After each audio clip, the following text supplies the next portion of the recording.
other stations are tuned in too. You're listening to Business Talk Radio, where we take business to the next level. Today's show is sponsored by Dr. Jacqueline. Take charge of your life personally, financially, and professionally. Visit drjacqueline.com to book an appointment today.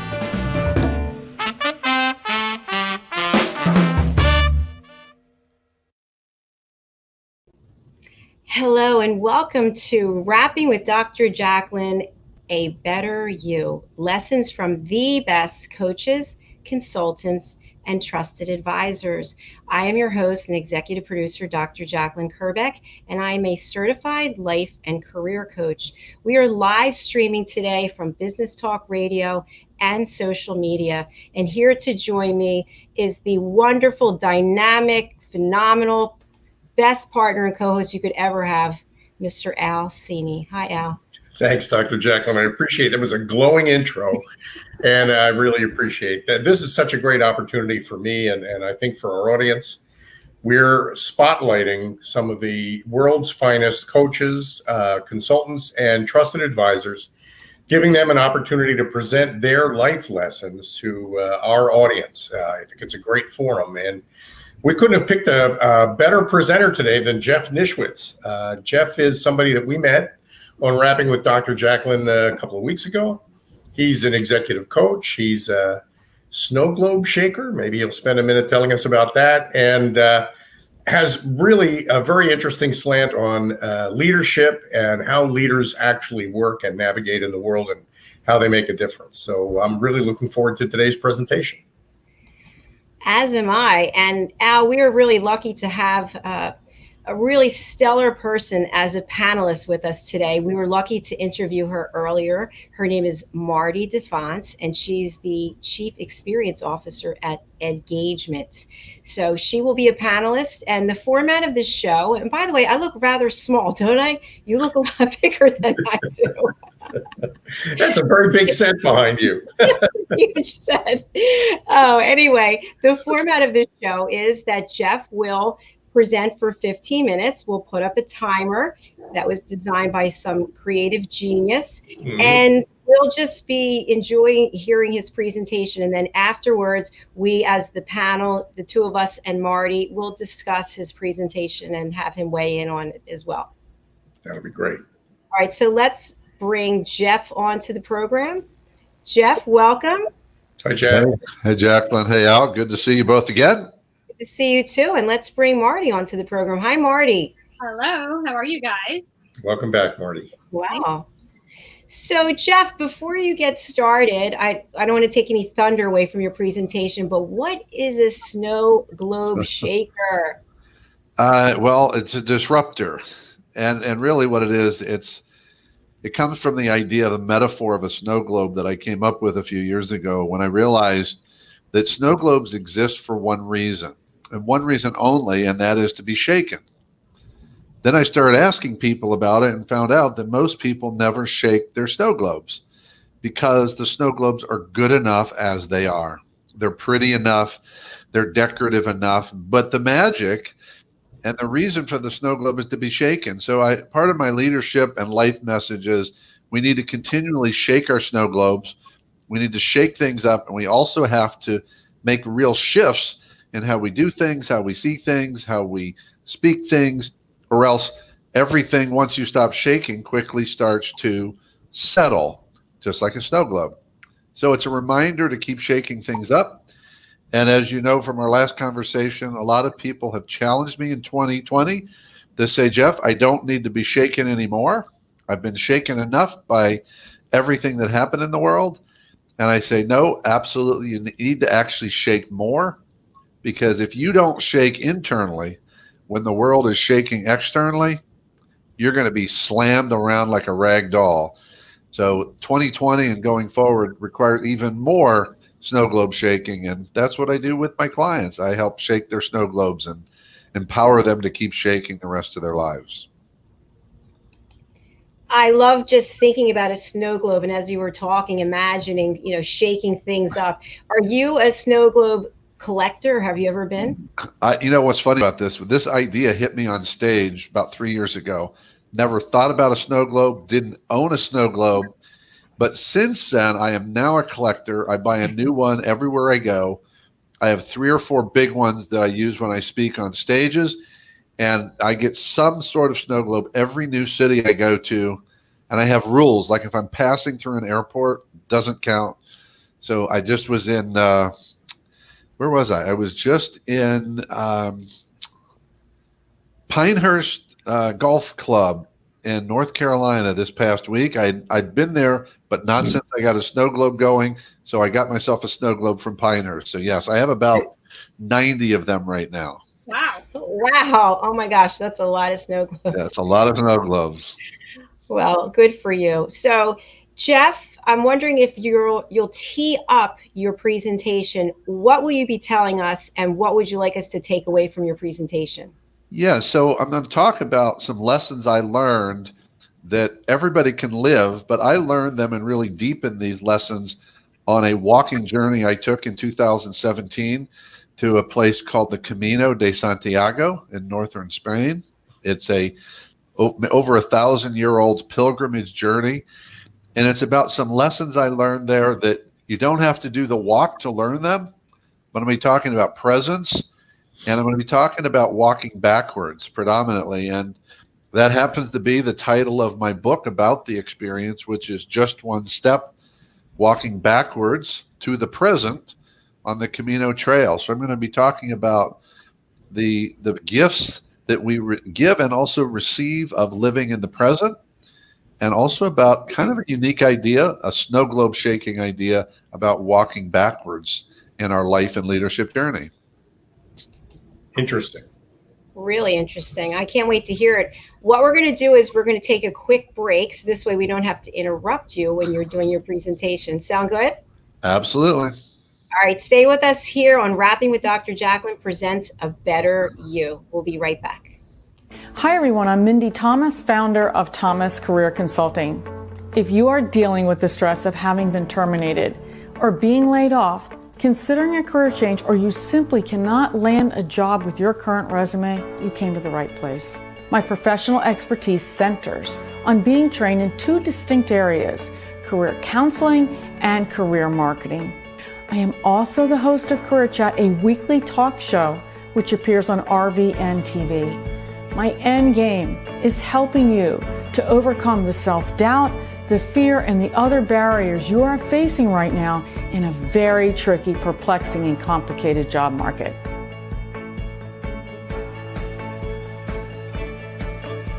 .5 seconds. That's how much time it takes a recruiter to scan your resume. On top of that, electronic applicant tracking systems may reject you even if you have the skills, education, and experience. I teach you how to win when you absolutely have to. My resume writing practice is built on a personalized, collaborative, and strategic approach that showcases your accomplishments in a way to get you noticed. At the center of my strategy is identifying your strengths and targeted keywords to make you stand out from the competition. As a professional resume writer, I know what it takes to impress even the most discriminating hiring manager.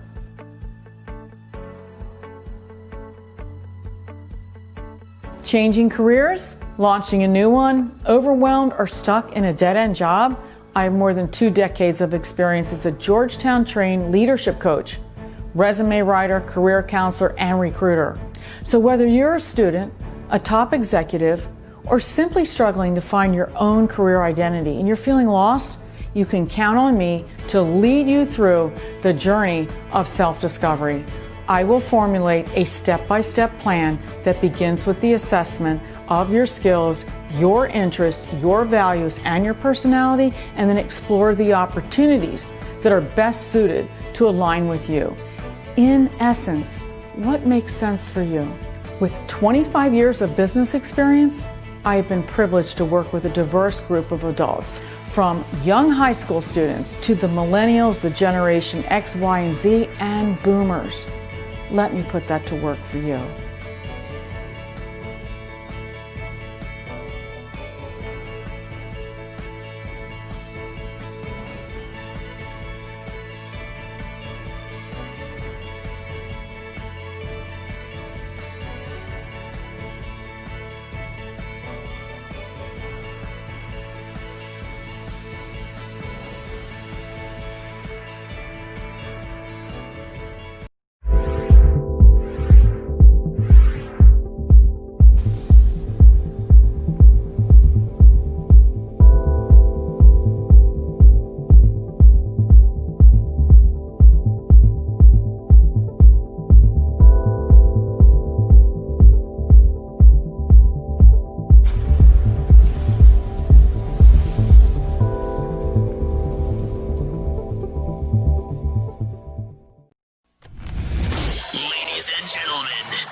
go-to radio show on the planet. Even the other stations are tuned in too.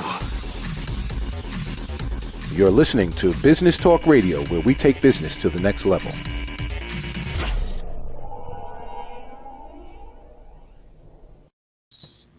Well, I don't think I'm going to eat any more pizza or candy after seeing that. Body on Fire, Lindsay Martinez.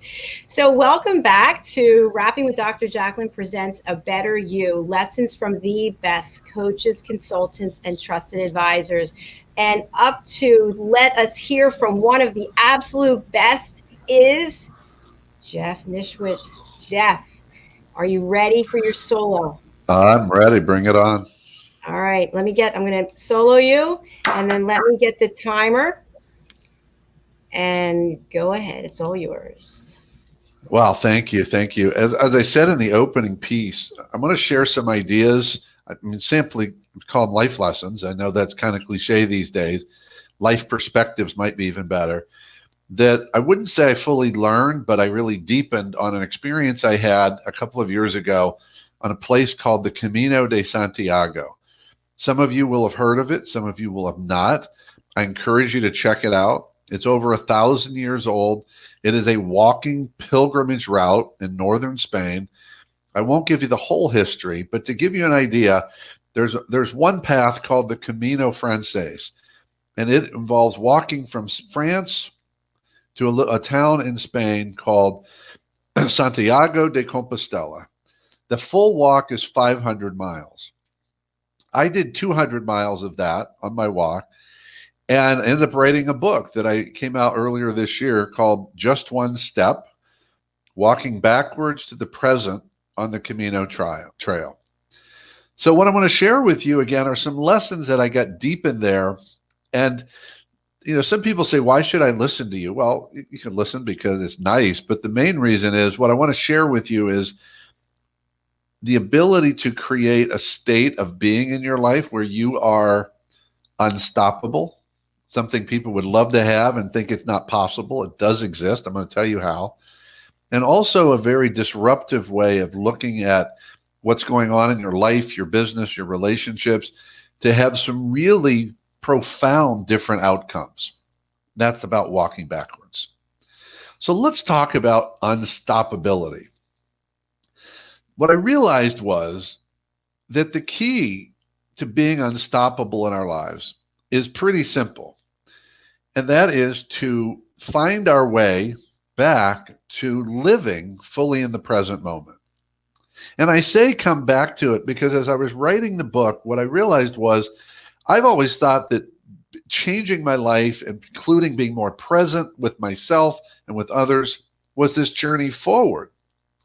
But then I realized that actually the most present we were in our lives up until adulthood was when we were babies. Because when you're a baby, all you care about is the present moment.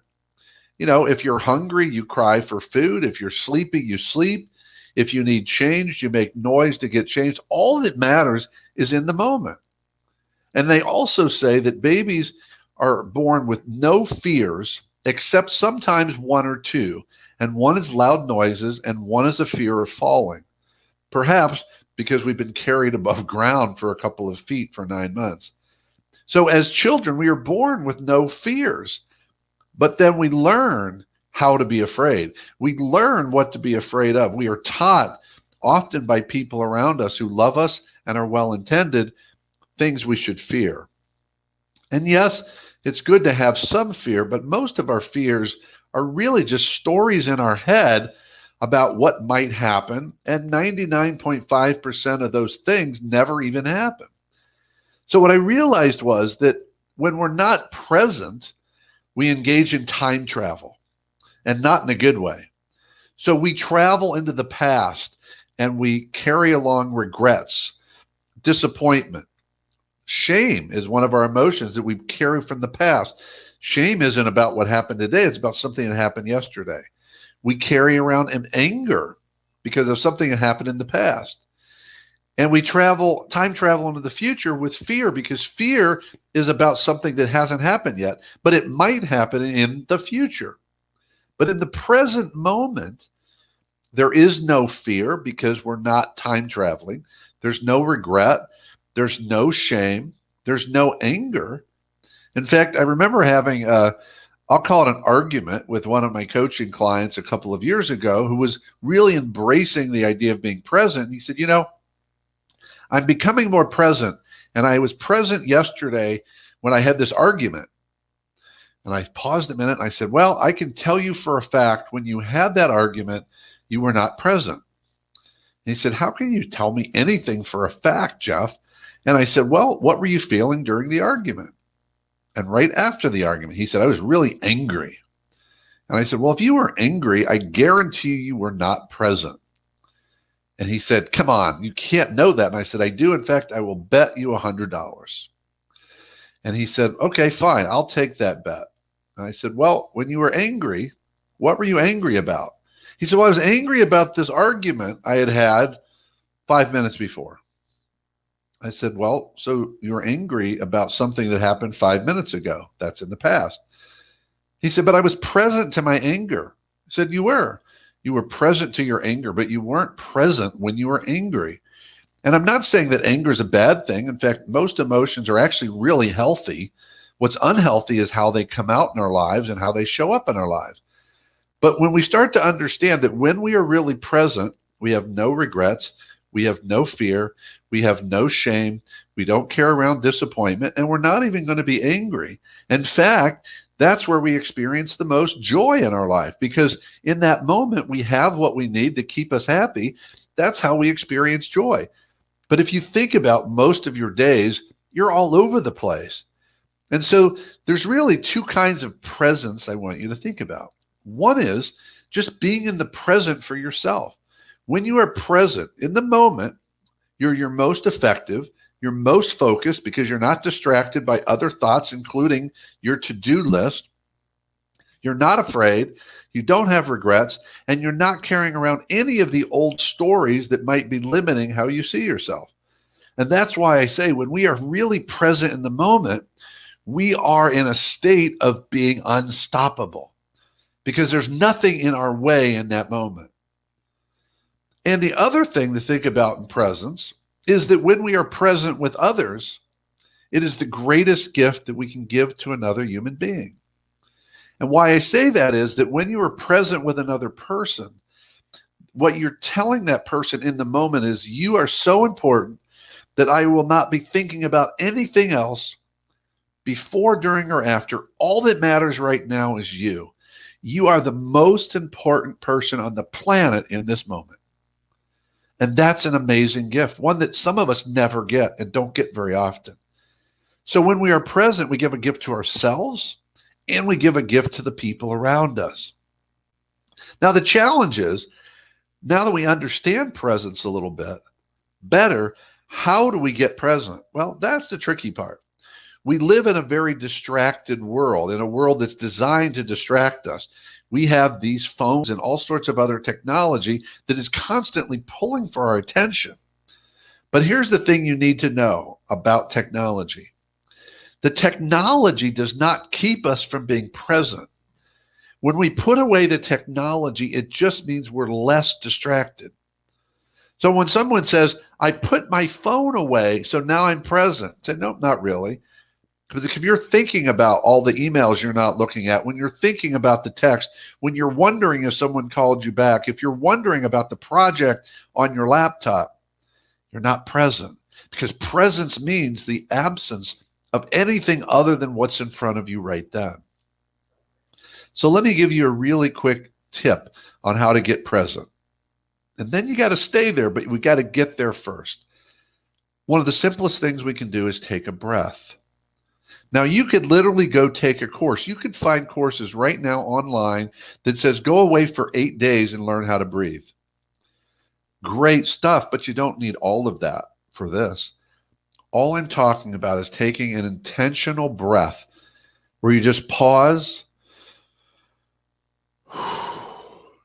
and take an intentional breath, not a survival breath, but an intentional breath. Because when you do that, you got present to do that. You can't take an intentional breath without being present. The other tip is to say to yourself in any moment, ask yourself, am I present? Because I guarantee you, by asking that question, you got present. You're not going to say, no, I'm not. You got present when you heard the question. Now, again, the question is, how do we stay there? And this is about a new muscle, practicing and exercising a new muscle. But make the commitment to yourself. When you say, I want to be unstoppable, and the path to get there is to be more present, then find your way every day. And the big thing is realize that when you're thinking about anything else or feeling anything in the past or the future, you're not present. And you can't get present when you think you already are. So that's my tip or my lesson on presence. But I want to make sure I talk about this idea of walking backwards. Now, walking backwards was a real thing on this Camino journey for me. I struggled walking 200 miles because I had some issues with my feet that caused me from day 3 to day 11, I walked about 20 miles a day, to have incredible pain in my feet. And the pain level for every single step, and figure 30 to 40,000 steps a day for 8 or 9 days. And every step, the pain was anywhere from a 4 to an 8. There were times when I stepped on rocks that it hurt so bad I had to kneel down and push away the tears of the pain. And that pain was especially acute walking downhill because I had shin splints, I had bad feet, and walking downhill was killing me. I tried everything until I found the only solution that made it a little better, and that was to walk backwards downhill. Not sideways, not looking over my shoulder, but literally turning around, looking the other direction and walking backwards downhill. Didn't matter if it was a flat surface or a rocky surface. I could have been in a creek bed. Miraculously, I never fell over. I never stumbled. I thought I would. I didn't, but it hurt a lot less. So I learned the power of walking backwards to change my entire experience. But then I thought, but how's that going to help me in life? My feet don't hurt every day. I don't have to worry about walking hills. And then it hit me.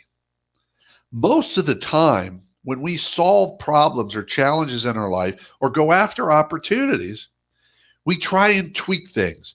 And it is important to take small steps. That's why my book is called Just One Step. But while everything is just one step, many times we need to do something radical to change the circumstances. We need to walk backwards in our life, in our leadership, in our relationships, stop tweaking things, but actually change things.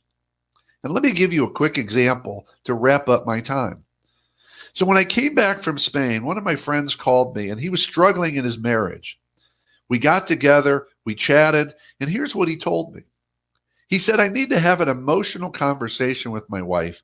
We've not been communicating well for months, and I'm heading out of town, and I really need to tell her how I'm feeling, but I don't think it's going to go well. And I said, well, you need to walk backwards. He said, what does that mean? And I said, what do you want to do right now? He said, I want to go home, tell her how I'm feeling about things. I said, well, that won't work. He said, it hasn't worked lately. I said, is it likely to work today? He goes, no, that's why I'm talking to you. And I said, you need to walk backwards. He said, what on earth is walking backwards? I know your story about the Camino, but what does it mean here? I said, well, instead of going home and telling your wife how you feel, why don't you go home and ask your wife how she's feeling? That would be the opposite. That would be walking backwards. And so he did that. He called me that next day and said it was the best conversation they've had in a long time.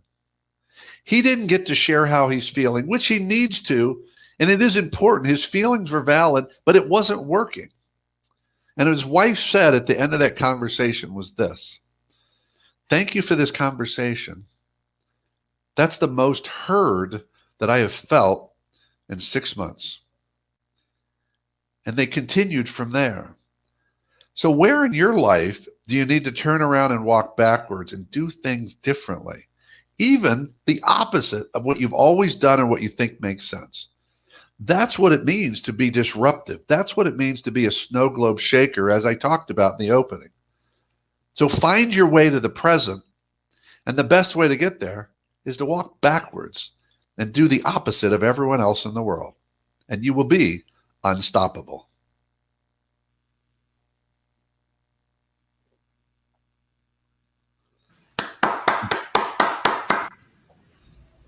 Outstanding. Wow. I took so many notes from that, Jeff. Some of the key points that I took away was that you can't be angry if you're present, right? So I think about that a lot. When we get so caught up in everything, we're busy working, we're busy on a project, we don't really have any feelings about other things because we're present in what it is we're doing. Is that right? Exactly. That's the zone. We all know the zone when nothing's happening. It's as if the world has slowed down. We all know that, and nothing's going on except what's right there. I want to know, before we open it up to the other panelists, that's an incredible, first of all, the story itself is amazing. Walking backwards is something I've never really thought about, but it makes a lot of sense. But how did you walk 20 miles a day? That is, I don't know, that's an incredible accomplishment. Well, I will tell you, some of it was training. I wasn't as trained as I thought I was and ready for it. I'll be honest with you. I would say walking 20 miles a day was challenging, but it wasn't significantly challenging until I had the health issues with my feet and my shin splints, because shin splints will heal, but the treatment for shin splints is not to walk another 20 miles the next day and another 20. But imagine this way, from a mental perspective, it's just imagine your job every day is to walk. So you get up in the morning, and what would be your work day is walk all day. It's amazingly cool, and it's challenging. That is cool. I think I might like that. I actually have shin splints right now on my right leg, so it is really painful. Well, if you want to learn about it, anybody, I will say there's a movie that led me to the Camino called The Way, starring Martin Sheen. That is the movie that caused me to say I have to do this walk. And the walk is obviously closed right now due to COVID, but they are projecting that it will open up again at some point. They're hopeful in 2021. Lots of stories to go with it. That's why I wrote a whole book. But yeah, the movie The Way is a great way to learn about it. The Way by Martin Sheen. Okay. He's the star, yes. And it's very indicative of the experience, actually. It's pretty accurate. Great actor. I just want to remind our audience, we'd love to hear from you. If you're out there, please, place your comments. We don't have the ability to take calls right now because I'm doing the broadcasting, but we will very soon. So we'd love to hear from you. I'm going to open it up to our panel. Which one of you wants to go first? Maarti, Al? Well, I've got this. Actually, one of the things I learned, and I think it's a really great point, Jeff, is that being present and being free of distractions are not the same thing. And, I think that whole idea that actually being in the moment and being present in the moment is something that very few of us achieve because we've always got so many, I don't want to say distractions, always so many other things you could be doing instead. And the snow globe shaking thing, one of the things I'm liking saying and hearing these days is that anybody who believes that 2021 is going to be about getting back to 2019 completely missed the point of 2020. And that whole idea that somehow the future is something you could remember. What I like about your whole approach is that it's a continual lesson that you can't remember the future, so you shouldn't try. Yeah, right on. I love that. Yeah, I love that too, Al. And I have a question, which was before the first break, you had said that your response to people who feel like they've been too shaken, maybe by 2020, that they have to really turn it upside down even more. Can you expand on that? Because that's a tough one to kind of reconcile. Well, if you think about most of our experience, many people's experience in 2020 was they had all of these outside situations happening. One of the things that happened in 2020 that doesn't get talked about a lot, but it's pretty obvious, is that people had their false sense of control stripped away. Now, it wasn't big for me because coming into 2020, I already knew that I don't control much. I control me. I control nothing and no one outside of myself. But a lot of people thought they did. And overnight, it's Now you can't go out. You can't do what you want. You can't go to work. You can't eat your food. You got to do this. So people lost control. So if you imagine that you're in a ball, like a snow globe, and the outside world is shaking, what's going to happen to you? You're just going to be a victim to every shake, and you're going to be slammed against the walls because you can't. What we think we're going to do is I'm going to lock in and go, you can't shake me. But that doesn't work because the shaking is so dramatic. So it may not make sense, but think about this. If instead you start shaking from the inside, you're not going to have all those same kind of disturbances. It's almost like this. If you're in something that's being shaken, the only way to physically deal with that is to constantly jump up and down. Because if you're jumping when it's being shaken, nothing happens to you. Right. So this is why I say we need to shake up from the inside so that the outside is not running and creating all this chaos in our life. The outside is what it is, but my experience of it is very different if I continue to shake up my perspectives, shake up my thinking, shake up my actions.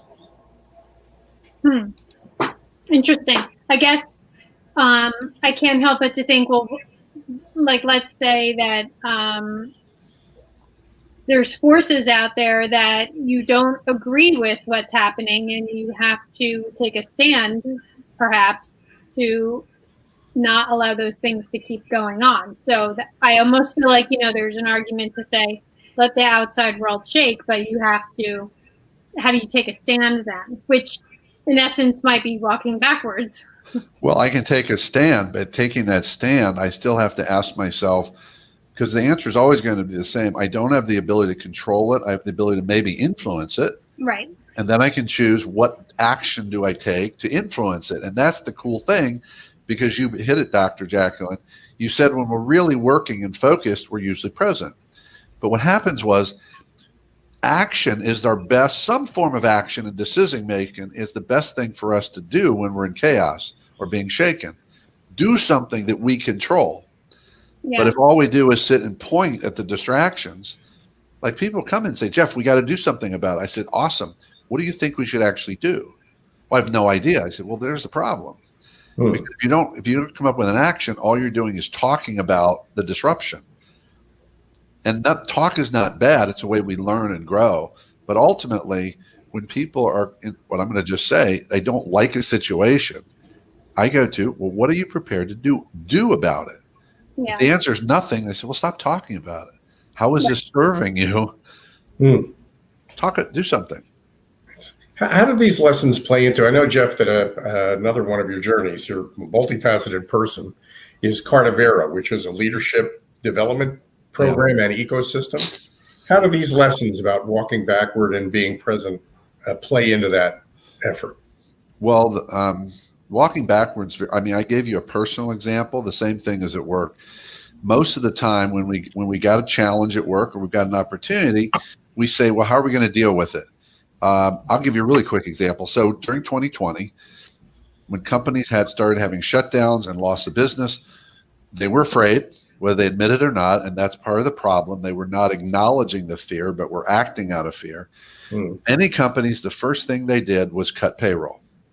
Why? Because that's what we do. When revenues go down, we cut payroll, we cut people.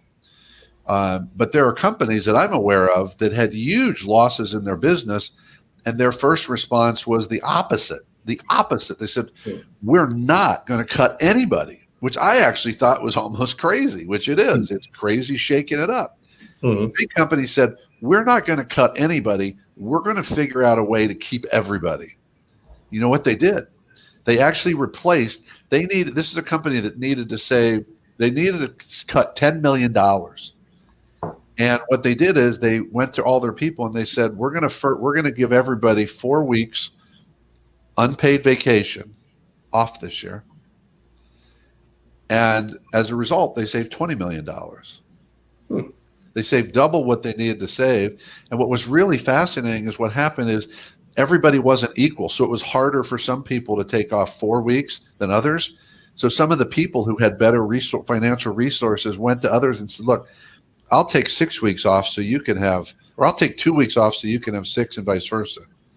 So they started working together. So a big part is, how do we look at things very differently? Because most solutions require something more significant than the little tweak, because the tweaks are our comfort zone.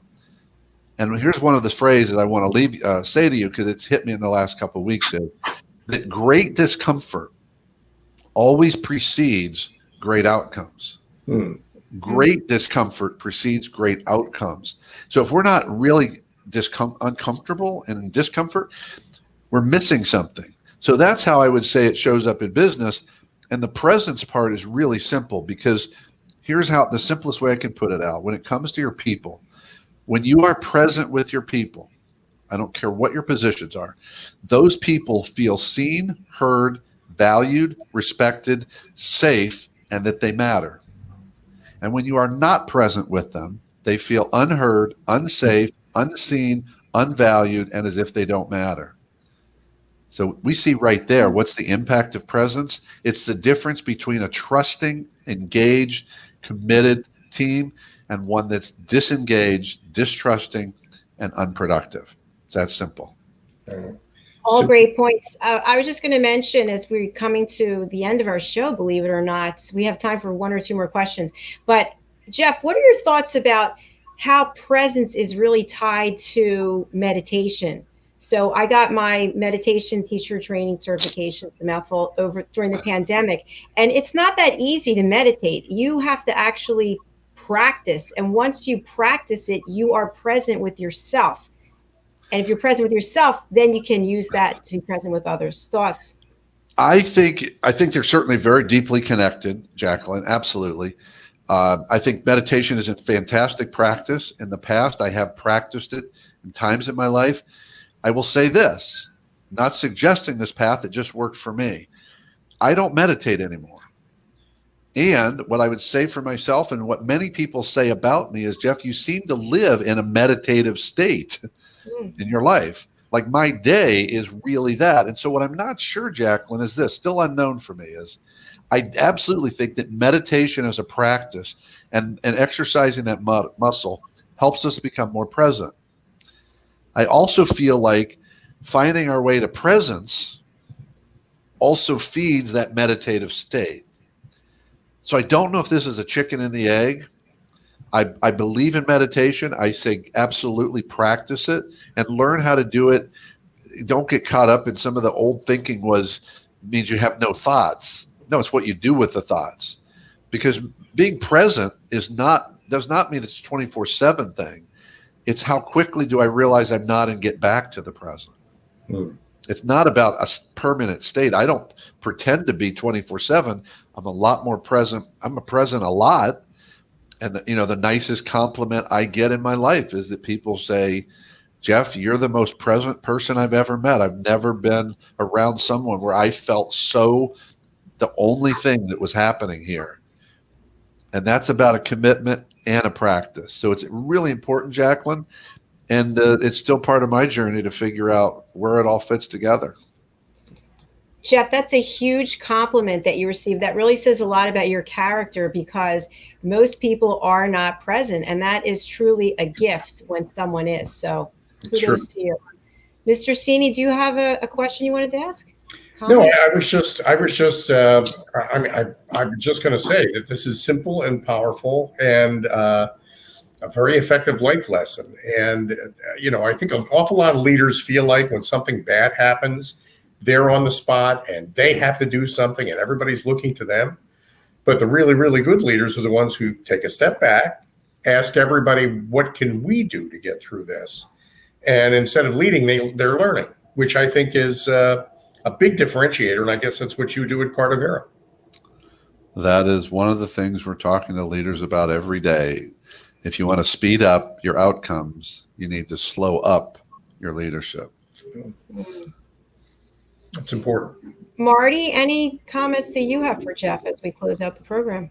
No, I think I asked my questions. And I guess to that point, Jeff, I read a great quote that someone had posted on LinkedIn, which is, I never lose. I either win or I learn. That's a good one. By Nelson Mandela. And I love it. Love really it. Good. I thought it was a great quote. And it sounds kind of like your philosophy. Well, very much so. And I'm a big believer in learning. And what I tell people is, as a final thought, I know a lot of people, because I read on not the social media is true, but I see people's opinions on this. They believe that when they have an experience that they learn from it. And I don't believe that anymore.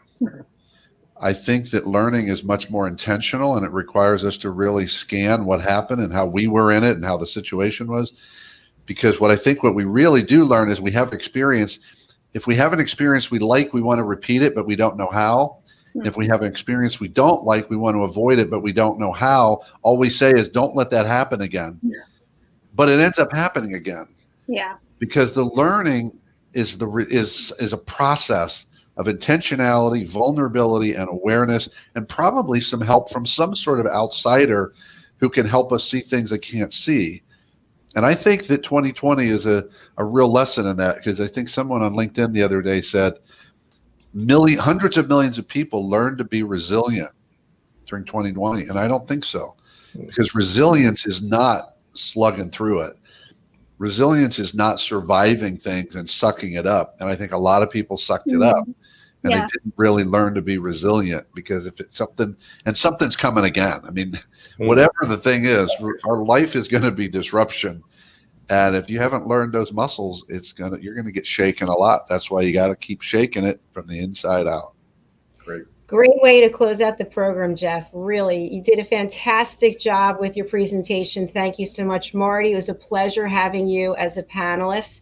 And we'll see you guys backstage in just 1 second. Thank you again for being here. Total pleasure. Okay. Thanks, Jacqueline. Thanks, Al. Thanks, Maarti. Okay, thank you. Thank you.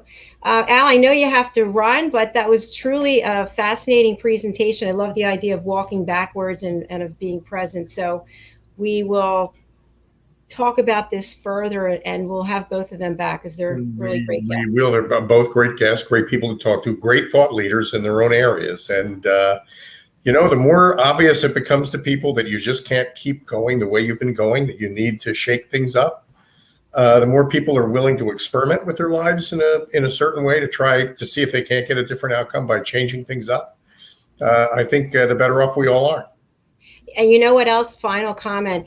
And the four of us are business owners. And I think what's so cool is when you shake it up, it can be a lot of fun. Sure can. Yeah, there's going to be challenges along the way. But, just imagine the fun when you have a snow globe and everything's moving around and it's different perspectives. And it's a lot of fun to shake things up. So I'm an advocate of that. So thank you again for being here, Al. I'm just going to close the show with some final comments. No, that's it, Matt. Great being here. And thanks for inviting me, Dr. Jack. Thank you. Take care. And I just want to close out the program and let you know that we really appreciate your loyalty. And we have 2 new programs coming starting next week. One is with Alex Kaplan, and the program is Rapping with Dr. Jacqueline Presents Of Substance. So we are going to look at addiction. And the other program is on the complete opposite. I'm going to have a special woman. She is a pet psychic, and she is going to have a program right here on Rapping with Dr. Jacqueline. So we'll look forward to launching them next week. This week we have 2 programs tomorrow, A Better You, with Mildred D. Muhammad and Pat Roquet, and that is at 11 o'clock. At 4 o'clock, we have It's All About Dating, and that is a fun show. And then Friday, we have 2 shows. Our 5 o'clock shows about hope, inspiration, overcoming adversity, and then 6 o'clock is our variety show. So thank you for being here. We really appreciate it, and we hope to see you again tomorrow. Take care, be kind to yourself, and be kind to others. For nearly 2,000 severely injured veterans, everyday life has become filled with barriers. Day-to-day simple tasks can become pretty daunting. I have to carry my chair up 2 flights of steps or have somebody do it for me. What scares me the most is just the falling. When I'm struggling with my house, I think, to have that one great barrier just knocked down, it's crucial. Home for Our Troops is a wonderful nonprofit that builds a mortgage-free, fully adaptive, handicap-accessible house. And there's no catch. It'll be our very first home that we've ever owned. This is a game changer. This is where your life begins again. We need you to join us in completing this important mission. Please visit hfotusa.org and help build homes. and rebuild lives. Because of you, everything's going to be okay.